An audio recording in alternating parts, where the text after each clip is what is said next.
Feel the power of your determination taking control of your breathing.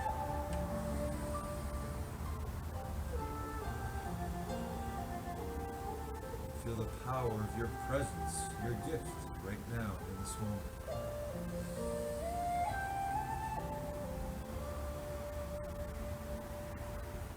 Now think about you doing your best today on all the exercises we do together in the gym of life.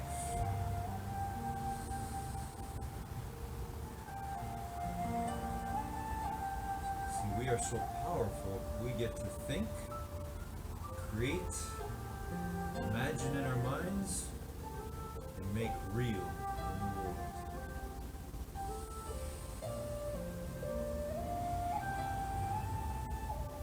And that goes with everything. The way we do our exercises to the best of our ability is the same way we can do anything to the best of our ability.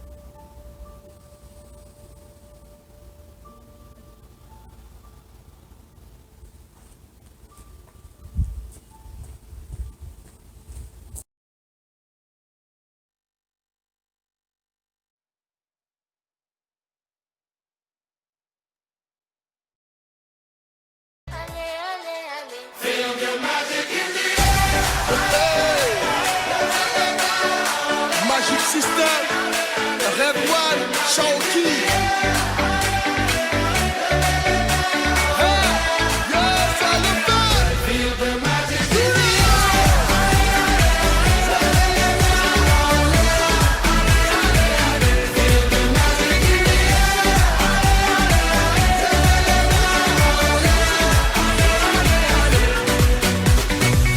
Comme d'habitude, on est calé. Ça va aller. On te met l'ambiance à gogo. Tous ensemble on fait le show. On t'invite à la magie, y a pas de raccourci. Oublie tes soucis, c'est bien faire la folie. On t'invite à la magie, y a pas de raccourci. Oublie tes soucis. Oh, oh, oh, oh.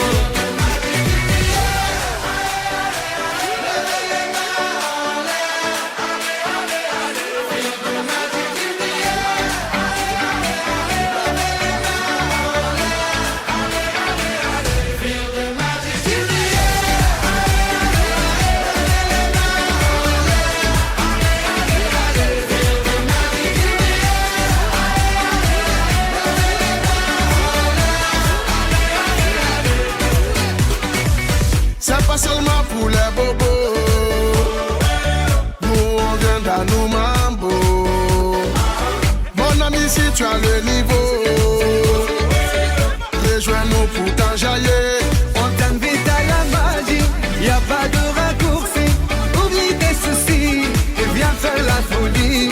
On t'invite à la magie, y a pas de raccourci. Oublie tes soucis. Oh, oh, oh, oh.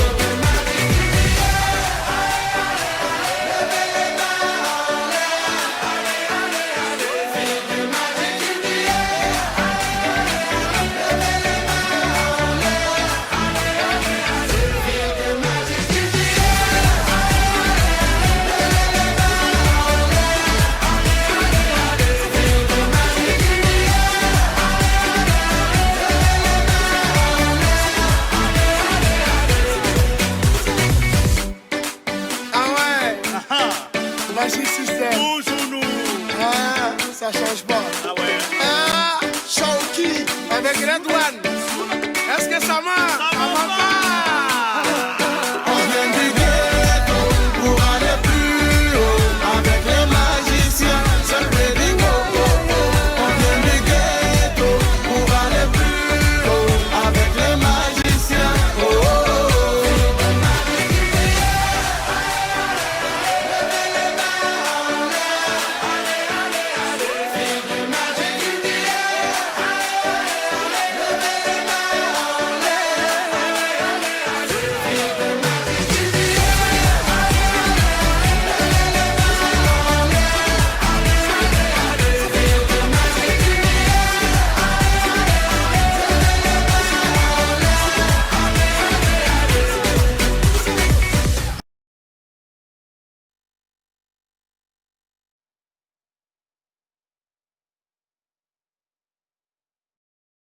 Barcelona 2-1 up. Deco's found space and looks for Lionel Messi. Brilliant move, brilliant goal.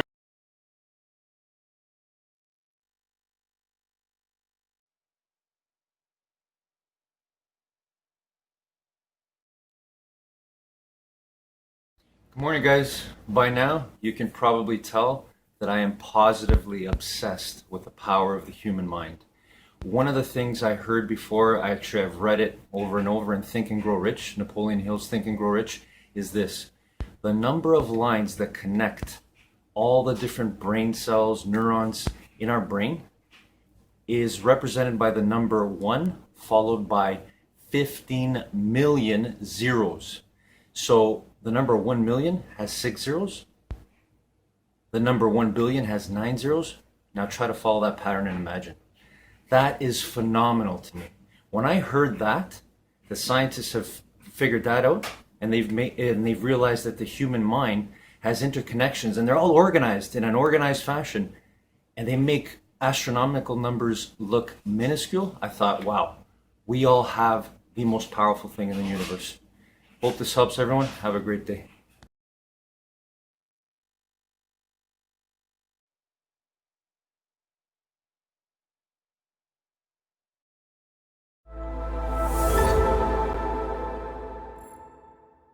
The biggest part of handling conflict starts with you, and it starts with you being well.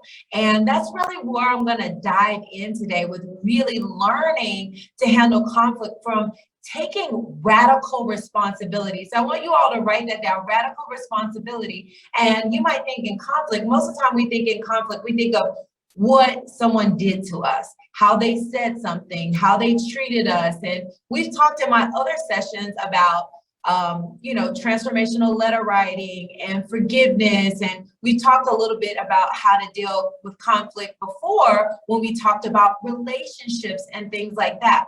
But today I really want to get to the nitty gritty of how to handle conflict.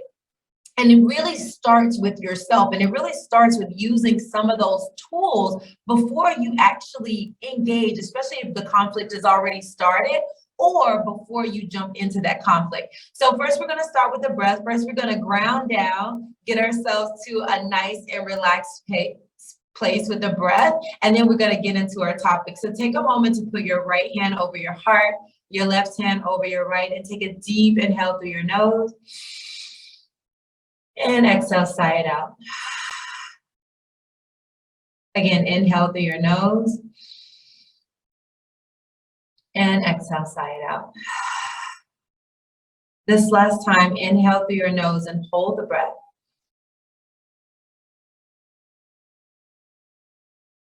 And slowly sigh it out. All right, relax your hands down. And so that is the first step. Seriously, the first step when you get into any conflict is to breathe.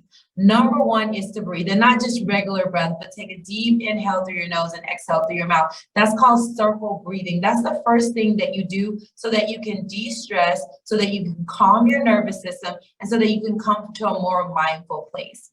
And I'm a huge proponent of responding versus reacting. A lot of times when you go right away, like, okay, this person triggered me, or this person said something, or this person did something, you can be reacting out of fear, out of sadness, out of judgment. You can be reacting from all these other places. But when you take a moment and take a breath, then you can respond from a mindful place. Okay, the first response is just take space. And everyone is different when it comes to conflict resolution. Some people like to, no, let's hammer this out right now. What did you mean when you said this, and go right around? But one that I like is to take space.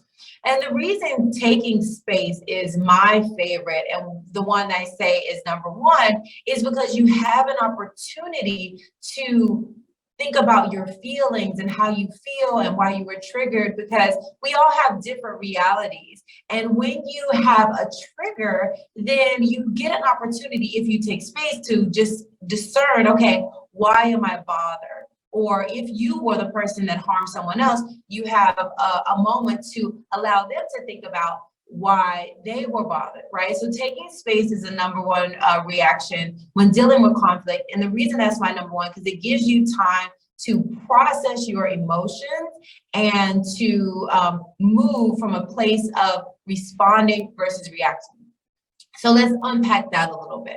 So in the taking space, the first thing to do is acknowledge how you feel. A lot of people's like, oh, it's fine, I'm not bothered. I mean, that was mean, that was rude, that was offensive, but no, I'm fine, right? How many of us avoid? Just be honest. How many of us are just like avoiding, like, I'm fine, I'm happy-go-lucky. We're gonna spiritually bypass the fact that, you know, you might mention ways that it was harmful, but you say, I'm fine.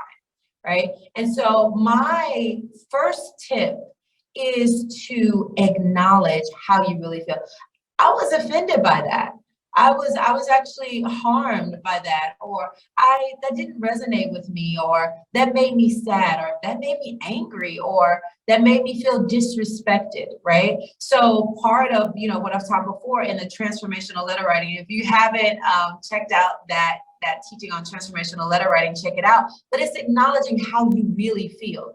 You can feel more than one way at once. You can feel disrespected, but at peace. You can feel sad, but in a place of love and compassion. So you can acknowledge an emotion that you don't feel like is the highest vibration of self and still be in a place of love. So I just want to just say that right now, because I think a lot of times, especially most people on this app, we're happy-go-lucky, we're you know, positive people, positive mindset, but sometimes it's toxic positivity. Sometimes we don't want to admit when we're sad, when we're angry, when we're disappointed even. But acknowledging those emotions will actually help you respond in a better way, in a more mindful way, in a more compassionate way, in a more authentic way. Because if you respond from a place you're sad or you're offended and you say, no, it's okay, you're actually not being honest. Right? You're not being honest with yourself, and therefore you can't be honest with the other person. Like Brendan said, you know, coming here, I just moved to Atlanta, moving into my new house, thought the internet was going to be set up yesterday, we'd be fine for today. Then I was like, okay, maybe we can knock it out in the morning. As the time started ticking, I'm like, it's not going to be up in time. I got to find a plan B. I need a plan B. And I'm like, WeWork, because before the pandemic with my Amex, I got WeWork Studios. I love the studios, but I didn't need it because I work from home. And so when I got in this crunch time, I knew that you can last minute book a room on your phone, fly into the building and just have your session. So I was like, all right, it's 20 minutes away. I'm getting in my car. I'm booking it on my phone. And I got here. You know, but instead of just, you know, pretending like everything's okay, I'm like, okay, you know, I'm usually 15 minutes before, I'm like 2 minutes before setting up, you know, and Brendan's helping me, Brendan's team is helping me, and it just felt so good to be supported. But if I had beat myself up, or if Brendan had got mad at me, wait, Koya's not 15 minutes early, we're gonna cancel, you know, a lot of things that could have happened, but I acknowledge, like, you know, hey, so sorry, I'm running late, and this is what happened, and they came up to help me, right?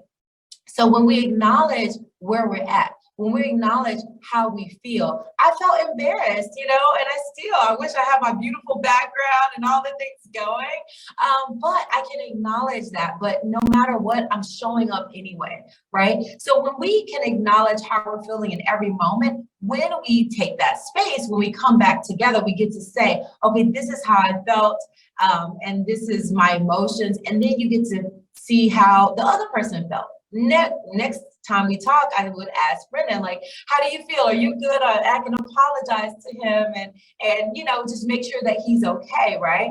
Instead of just washing over the emotion, pretending like everything's okay, acknowledging how you feel will help you respond in a better way. And now, after you acknowledge, it's important to show up in with an intention. Like my intention was to show up and shine and talk to you all about conflict resolution. So no matter what, I came here ready to do that, right? And so because my intention is clear and I just had to figure out where I was going to do it and make sure I had internet, the intention is super clear. So when you have a conflict, a lot of times you can think, well, that person's trying to harm you. You get so confused thinking about why they did what they did or why they said what they said. You forget your intention. Right? So your intention is most important. Why are you in relationship with them? Why are you working with them? Why are they your friend anyway? If they're your family member, why do you love them? And why are they important in your life? So it's important when you get frustrated or when you have conflict to remember, after you acknowledge how you feel, remember, why are you there in the first place? Hello.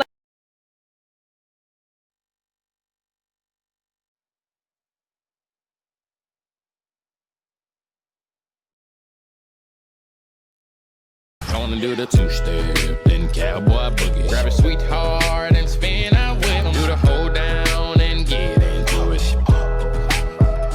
Take it to the left now and dip with it. Gon' throw down, take a sip with it. Now lean back, put your hips in it. Let's have some fun. To the left now. To the right. Now take your left hand and put it on your side. Gon' roll your shoulders, do the slip and slide. This next part's my favorite part, cause it's time to shine. Gonna do the two-step, then cowboy boogie. Grab a sweetheart and spin out with him. Do the hold down and get into it. Take it to the left now and dip with it. Gon' throw down, take a sip with it. Now lean back, put your hips in it. It's simple, you can do it. Slide to the left, slide to the right. Now cool down, have a good time. Slide to the left, slide to the right. Do the butterfly, have a good time. Round, round, round and round you go. It's time to show out right now and take to the floor. Gonna do the two-step, then cowboy boogie. Grab a sweetheart and spin out with him. Do the hold down and get into it. Take it to the left now. Gon' throw down, take a sip with it. Now lean back, put your hips in it. Take it down now, take it down now. Take it down now, take it down now. Bring it up now, bring it up now. Bring it up now, bring it up now. Take it down and crisscross. Bring it up now, crisscross. Do whatever you like right here. Just have fun. Gonna do the two-step, then cowboy boogie. Grab a sweetheart and spin out with him. Do the hold down and get into it. Take it to the left now and dip with it. Gon' throw down, take a sip with it. Now lean back, put your hips in it. That was not so bad. That was not so bad, was it? That was not so bad. That was not so bad, was it? That was not so bad. That was not so bad, was it? That was not so bad. That was not so bad, was it? Gonna do the two-step, then cowboy boogie. Grab a sweetheart and spin out with him. Do the hold down and get into it. Take it to the left now and dip with it. Gon' throw down, take a sip with it. Now lean back, put your hips in it.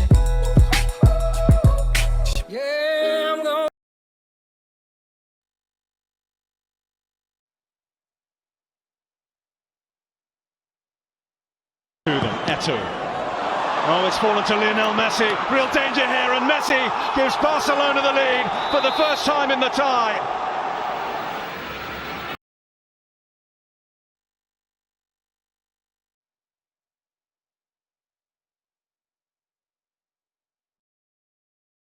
Good morning, everybody. Our top 10 rules for success journey brings us to Robert Kiyosaki, who in his second rule for success shares his wisdom and says that we should give more. The more we give, the more we receive. And again, this is a universal principle. We find it in every aspect of our lives, but it can be kind of counterintuitive when we're trying to get what we want, right? So I want us to remember this today and each and every day. The more work you give, the more time you give, the more you give to understand someone else, the more you're going to get back and receive in the long run, because the very thing that you are giving to other people is the thing that connects us all. And so when you give, you're also enriching yourself. You're giving of yourself, and that's enriching you, the character. So remember that. Hope that helps everyone. Have a great day.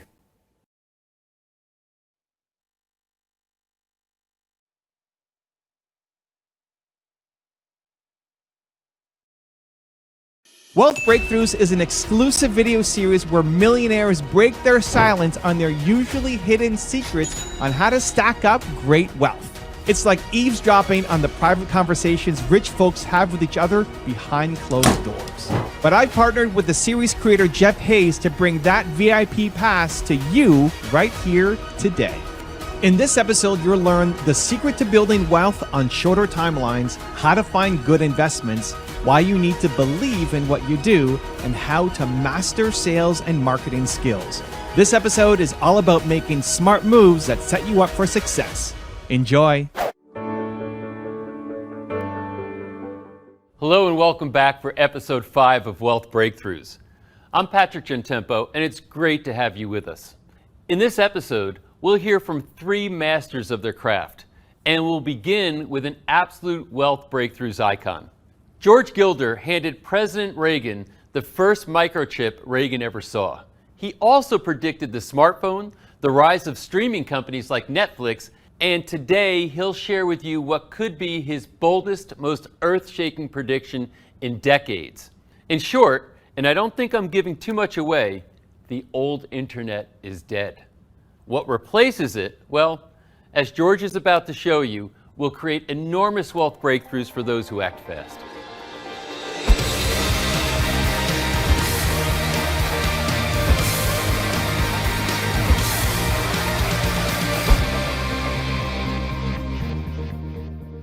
George, you have such a storied career. I feel like we could do an entire docuseries just on you. So we'll try to encapsulate, maybe if we can just talk about your background and experience, maybe the highlights that got you doing what you're doing today.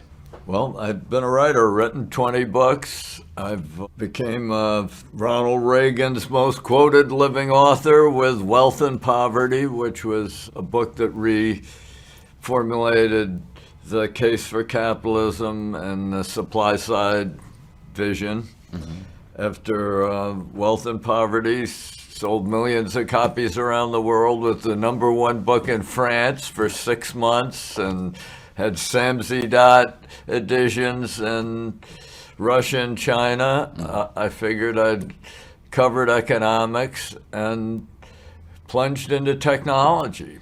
And I saw that the microchip was the most important invention of this era. And I've devoted my life to learning the physics of microchips.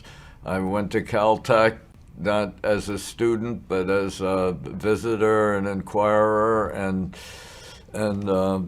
follower of Carver Mead, the great microchip philosopher of Caltech, who both researched and named Moore's Law, which is sort of the law that has governed the whole evolution of microchips and computing ever since.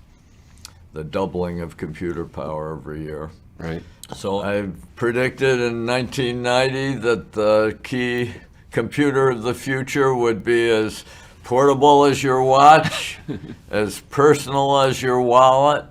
It would recognize speech. It would navigate streets. It would collect your news and your mail, maybe your paycheck. Might not do Windows.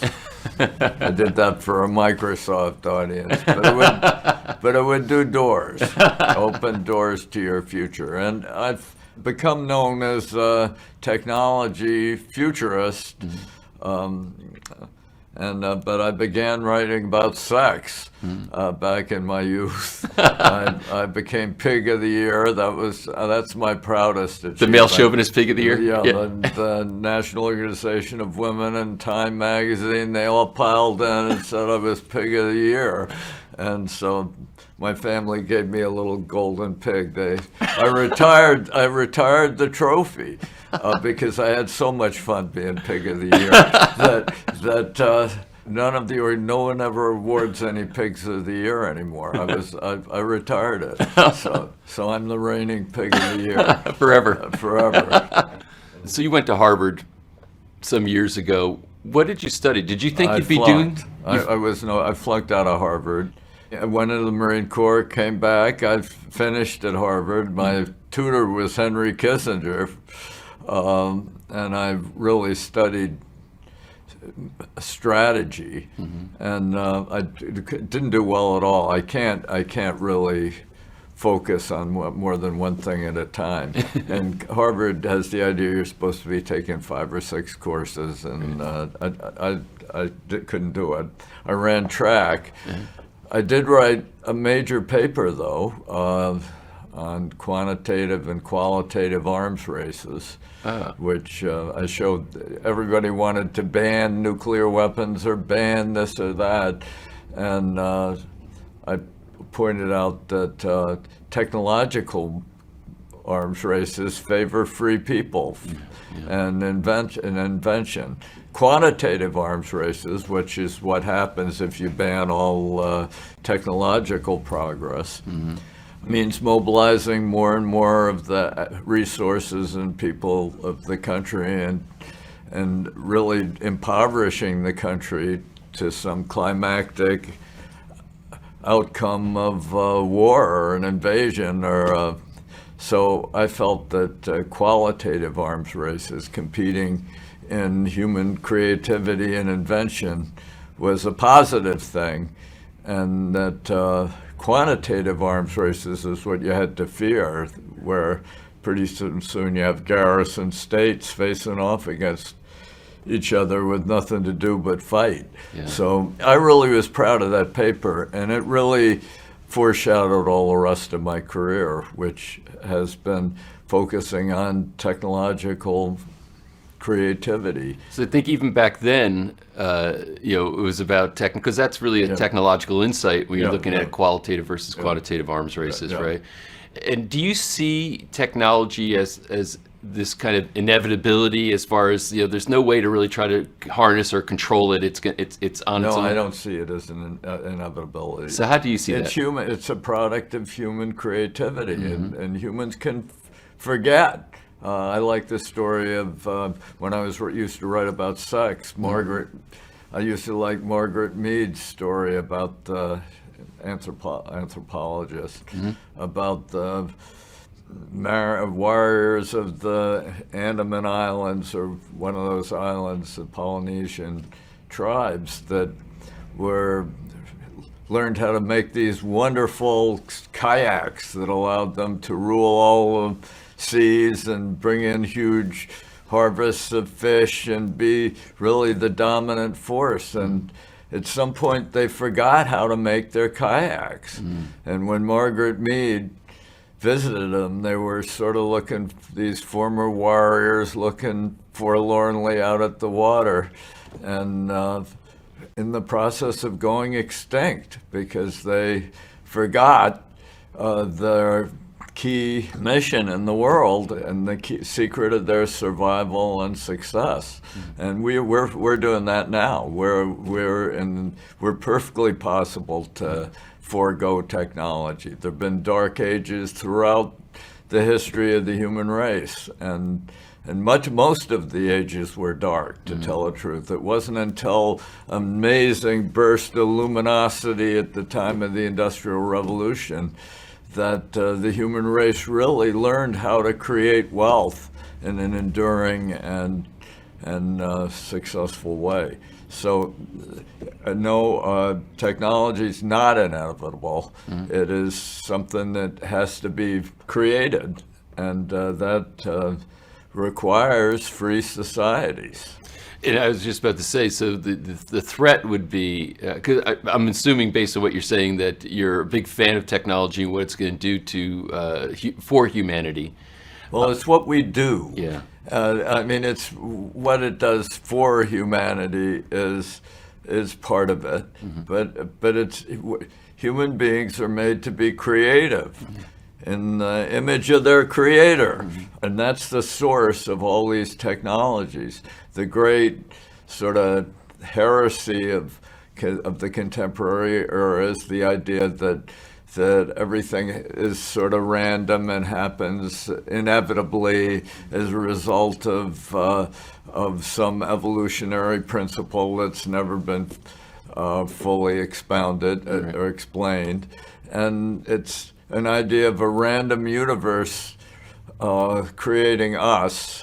And when scientists recognized that a random universe would not create the complexity of human life, they then imagined infinite numbers of random universes, and one of them, just as a matter of accident, would produce us, and naturally we're the ones who are testifying, so we're in the universe that produced us.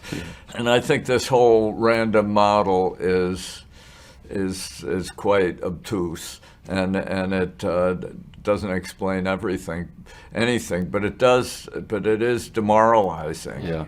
And it diminishes all our achievements, and it diminishes technology, and I think it's wrong. I couldn't agree with you more on that, and I think it's almost a cop-out. They don't want to face certain obvious realities in order to draw those types of conclusions. So now, and you've written extensively on economics and supply-side economics, I think you mentioned already, and the virtue of that. When we look at the principles of economics and in the generation of wealth, and then bring it down to the individual personal wealth, do you think that the general principles have changed, from the, let's call it maybe the pre-technological era as far as today's technology, and now, or they're the same, it's just technology is the natural expression of them? I think technology is always, all eras are technological eras, but humans without tools are really impotent to expand or survive or anything. So humans creating tools has been the theme of human history and fate. And so I don't think we're in a technological era today while we were not in a technological era 100 years ago or 200 years ago. The phase, though, of economic growth and progress did begin with the Industrial Revolution. Yeah. And really in the 17th, 18th century, and that really was the beginning of it, and that's the era we're still in, launched really by Isaac Newton, who both defined physics and launched the gold standard, which really was the foundation of the British Empire. I mean, how did I didn't know Newton did that. Newton was master of the mint for 35 years. All the histories of Newton say Newton was a brilliant physicist, wrote Principia and transformed our understanding of gravity and the universe, and then retired into the sinecure at the mint and worked on alchemy and a sort of irrational religious obsession. And they just completely misunderstood Newton's career. I mean, when he became master of the mint, he essentially established the gold standard. And in order to do that, he had to prove that gold was fundamental and ultimate, that you couldn't make gold out of inferior, cheaper elements. Right. And that's what he was hacking gold. That just as people try to hack the Bitcoin blockchain or the Ethereum blockchain or whatever, or Bitcoin, Newton was hacking gold and by absolutely establishing that you could not make gold out of lead or some inferior element, as people were speculating could be done, he established the gold standard. And establishing the gold standard, he enabled the British Empire. Britain was not the dominant financial power of the world. Amsterdam was. And after Newton established the gold standard in England, it's a great saga. Britain became the world's power. The sun never set on the British Empire, and the city in London was the center of world finance for 200 years. I mean, it was just an amazing feat of intellect. And I'd like to think Newton pretty much informed the Industrial Revolution with his physics and his economic financial principles. Yeah. and political revolution with the gold standard. So a single global money. Wow. So this is interesting, actually fascinating for me, looking at how principles that can seem somewhat abstract can be applied to human society and economics and politics, and how they can shift things in either a really good direction or a really bad direction, depending on which principles you choose, right? Yeah. But what's fascinating to me, and what you brought up, what I'd love to get your views on, is cryptocurrency. So you talked about, Bitcoin, Ethereum, etc. What is your view on cryptocurrency? Do you see it as a good thing? Do you see it as something that's going to emerge and continue to grow, or do you see it as something that's going to pass? Well, I think it's the most important technology of our era. And its importance, it addresses at one time with one essential theme of discovery and development the two great crises of the world economy. And one is the utter collapse of internet security. We had 1 billion breaches of private data last year, 1 billion. Wow. It's up to 3 billion this year, on track for 3 billion this year. Internet security doesn't work because it's patched on afterwards, and the internet's growing faster than security industry can address it. As it's governed by Metcalfe's law, which is that the value of a network grows by the square, essentially, of the number of entities connected to it, and the number of entities connecting to the internet is growing exponentially with the Internet of Things. Right. And so the attack surface for hackers is growing explosively, and various security companies,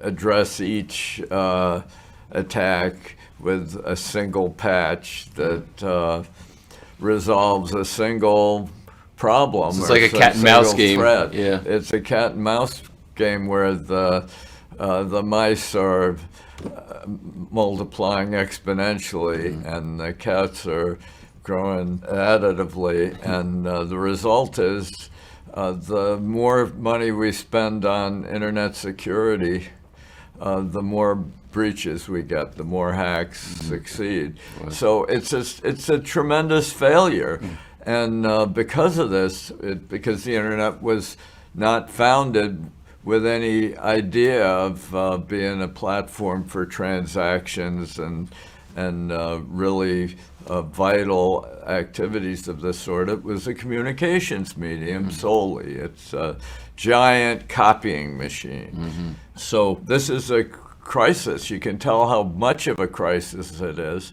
that we're now so paranoid we won't even let routers from China into our network. Right.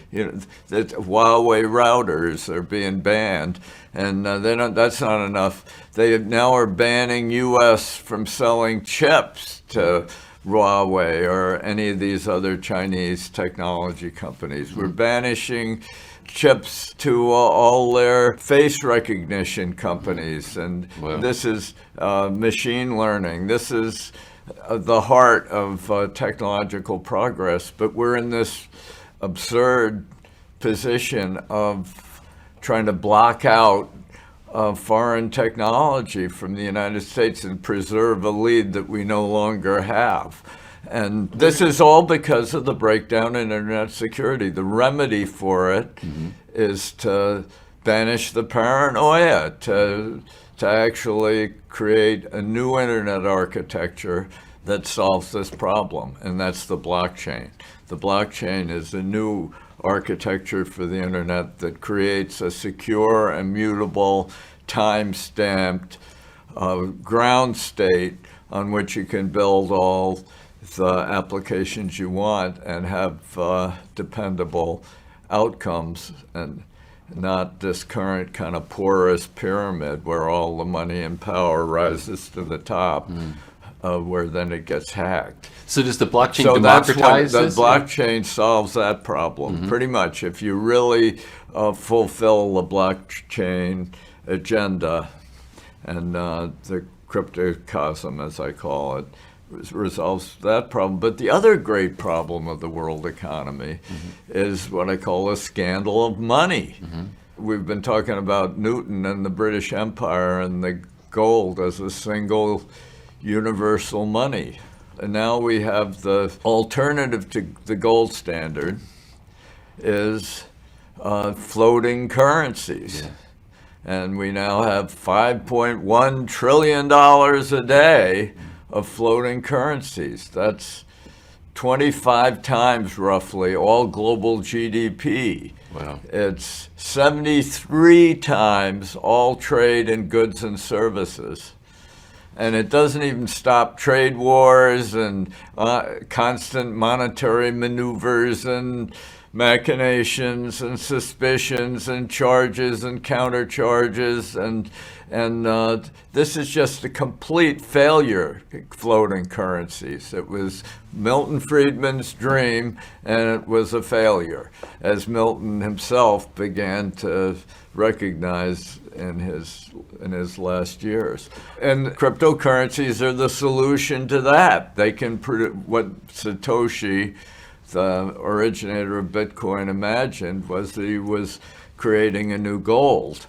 And so here one great technological movement addresses both the central problems of the world economy, the collapse of internet security and the collapse of money in trade wars and mercantilism. You know, I never.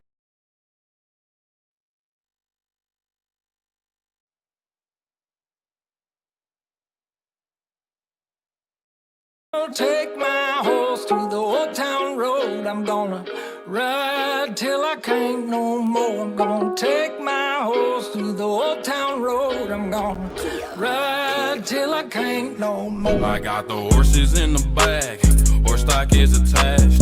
Head is matted black, got the bushes black to match. Riding on a horse, ha, you can whip your Porsche.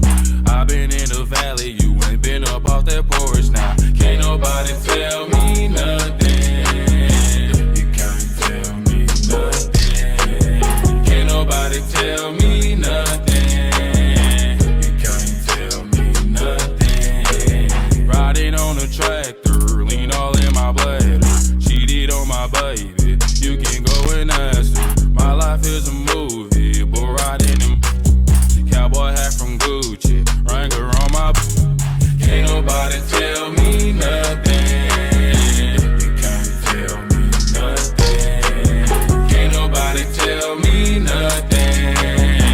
You can't tell me nothing. Yeah, I'm gonna take my horse to the old town road. I'm gonna ride till I can't no more. I'm gonna take my horse to the old town road. I'm gonna ride till I can't no more. Hat down, cross town, living like a rock star. Spend a lot of money on my brand new guitar. Baby's got a habit, diamond rings and Fendi sports bras. Riding down Rodeo in my Maserati sports car. Got no stress, I've been through all that. I'm like a Marlboro man, so I keep going back. Wish I could roll on back to that old town road. I wanna ride till I can't no more. I'm gonna take my horse to the old town road. I'm gonna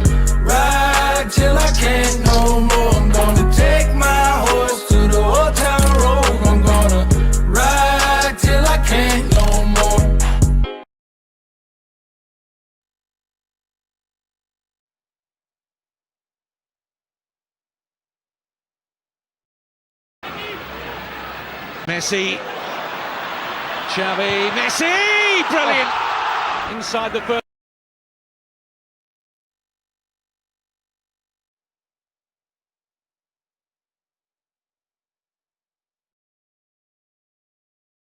Good morning, everybody. Living, laughing, and loving our way to infinite mind wealth. This is our 4th episode. I want to share with you how I laugh at myself. Here I am right now in front of the camera, trying to get a positive message out to you. I got to tell you, and now I can laugh at it. When I first got on to do my first video, and actually it still happens, but not as much, I'm proud to say, my heart would start to pound. Like, I mean pound. I thought it was just going to come out of my chest. And when I think about it, I laugh at it now, and I hope you can laugh with me. It's amazing that what is going on in our mind, like there's no threat. There's nothing threatening me right now, nothing. But in my mind, there must be something, or is still something, or was something that is making me feel like there's a threat. But it's not real. And I can tell you each and every day, I'm winning, and so can you. So please remember that, laugh at me. And remember, when your heart pounds, you're on the verge of something great. Have a great day, everybody.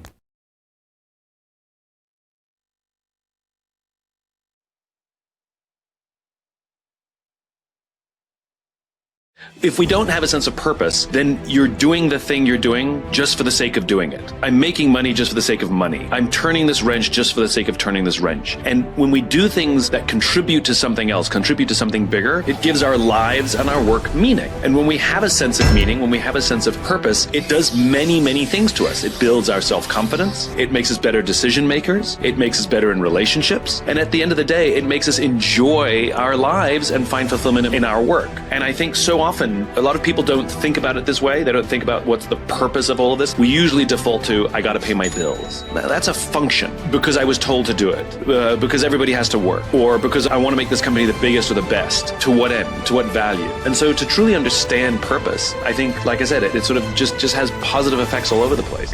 Need motivation? Watch a top 10 with Believe Nation. Hey, it's Evan Carmichael, and I make these videos because I need them for me, because I want to wake up every day and watch a video that puts me in a mindset to believe in myself more and go off and accomplish amazing things and attack the day, and I hope that this video does that for you as well. So today, let's learn from one of the best, Simon Sinek, and my take on his top 50 rules of success. Enjoy. What is that optimist mindset means? So I think there's a great misunderstanding of what optimism and what an optimist is. I think people think optimism and blind positivity are the same thing, and they're not. Blind positivity, everything's good, everything's fine, everything's good, which a lot of leaders think they have to do. They think they have to be positive all the time to keep their team motivated, inspired. And the reality is that actually backfires, because when we're going through stress, we see our leader always positive, we think there's something wrong with us. It actually backfires. Optimism is different. Optimism is not naive. Optimism is very realistic. Optimism is the undying belief that the future is bright. And we can be in a dark tunnel and say, these are hard times. And I do not know how long we will be here. And I do not know how far away that light is, but I know that if we work together, we will come out of this better than we went in. Optimism, again, is about the future, but it is absolutely accepting of difficulty and stress in the current day. Talk about competition a little bit, because my God, we're hyper focused on beating people, on being right, on competition. I'm afraid of it. I need to work harder. Talk about that a little bit and how we can shift that culture.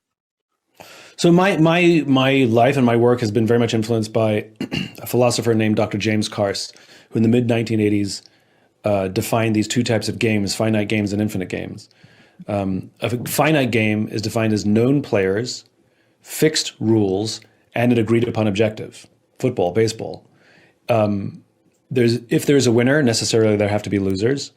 And there's always a beginning, a middle, and end to a finite game.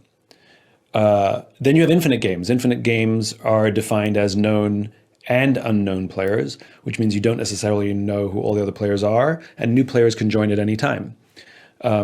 The rules are changeable, which means every player can play however they want. And the objective is to perpetuate the game, to stay in the game as long as possible. So we're players in infinite games every day of our lives, whether we know it or not. You know, you can't win education. You can come in first for the finite amount of time you're at school, where we agree upon the time frames, the school year, and the metrics, grades. But nobody wins education, nobody wins learning, nobody wins healthcare, nobody wins global politics, and nobody wins business. But when you hear the language of so many people, they talk about being number one, being the best, and beating their competition. Based on what? Based upon what agreed upon objectives, metrics, or timeframes? And this is a problem. Because when we play with a finite mindset in an infinite game, when we play to win in a game that has no finish line, there are some very predictable and consistent outcomes. The big ones are the decline of trust, the decline of cooperation, the decline of innovation. And when people become obsessed with beating their competitors in a game where there is actually no winner, right? There's no winning career. You can get a promotion, sure, but there's no winning career. And there's no winning in business. And so beating your competition is actually based on what? Based on revenues, profit? Based on what? 1 year, 5 years, 10 years, the lifespan of the company? Like what? It's all nonsense. It's all made up. And so we spend so much time reacting to what another player has done rather than focusing on how we can improve. And so one of the things that I've learned is to completely eliminate this idea of having competitors, which is I have no competitors in my space, none. There are other players who do what I do. And some of those players do some of the things that I do better than me. And those players are my worthy rivals. And it is better to respect and study your worthy rivals because their strengths reveal to you your weaknesses. And if you can have your weaknesses revealed to you, that means you can work on your weaknesses. Because ultimately, as individuals or as organizations, we're in a state of constant improvement. That's all we're trying to do, is be better today than we were yesterday, be better tomorrow than we were today. That's all this game is, whether it's your life, your relationships, your business, whatever it is, it's a game of constant improvement. And so to obsess about beating your competition actually takes us away from constant improvement, because it might make us do something short term, or it might make us do something expedient because it gives us a short term leg up, or use cheaper ingredients, or trick somebody, or, because it can drive revenues. And all that does is weaken our own organization. That's all it does. That's all it does. And so I don't think of competitors at all. I think of worthy rivals. And by the way, worthy rivals can change. I get to pick who they are, and I get to pick the reasons that they're my worthy rivals. And I'm in a state of constant improvement thanks to them. And sometimes it's something small and sometimes it's something big. But I'm grateful to all those who do similar things to me, because it makes me a better player. We have to have trusting teams. I was on a business trip in Las Vegas, and they put me up at the Four Seasons, beautiful hotel. And one of the reasons it's a beautiful hotel is not simply because of the fancy bed. Any hotel can buy a fancy bed. It's because of the people who work there. That when they say hello to you, you get the distinct sense that they wanted to say hello, not that they were told to say hello. We're highly attuned social animals. We can tell the difference. They happen to have a coffee bar in the lobby. And so one afternoon, I went to buy myself a cup of coffee, and the barista working that day was a young man named Noah. Noah was funny. He was engaging. I enjoyed buying a cup of coffee from him. I stood there for far too long buying a cup of coffee just because I enjoyed talking to Noah. So as is my nature, I asked Noah, "Do you like your job?" And without skipping a beat, Noah says to me, "I love my job." Now, in my line of business, that's significant. Like is rational. I like the people, I like the challenge, I get paid well, I like my job. Love is emotional. It demonstrates an emotional connection to whatever we're doing. Do you love your wife? I like her a lot. It's a different standard, right? Noah said, "I love my job." So immediately, I'm interested. So I follow up. I said to Noah, "Tell me specifically what the Four Seasons is doing that you would say to me, you love your job." And again, without skipping a beat, Noah said that throughout the day, managers will walk past him and ask him how he's doing. Ask him if there's anything that he needs to do his job better. Not just his manager, any manager. And then he said, "I also work for a different hotel. And there, the managers walk past me and catch me if I'm doing something wrong. There, they're always overbearing and trying to make sure that I make my numbers. He says, there, I just like to get through the day, keep my head below the radar, and just collect my paycheck. He said, only at the Four Seasons do I feel I can be myself.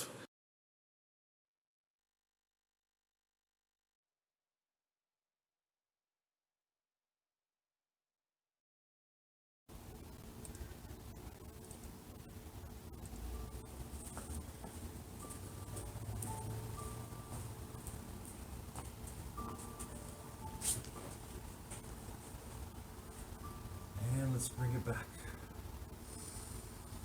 Let's connect our breathing to our body, to our mind, to our energy.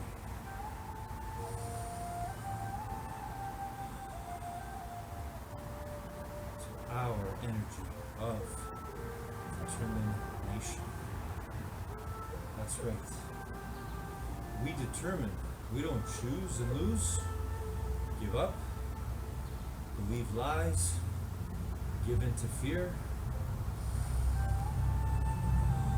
We don't do that. We don't give in to anxiety, stress, things that are not the truth of who we are.